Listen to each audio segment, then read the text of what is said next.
बताओ तुमको मैं ज्यादा प्यारी हूँ या फिर ये दारू? ये भी कोई बोलने वाली बात है, दारू प्यारी है? वाह मेरे दारूबाज पति, वाह।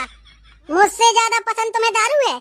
हाँ, दारू मेरी जान है, मेरी जिंदगी है, मेरी तमन्ना है। अच्छा, और मैं क्या हूँ?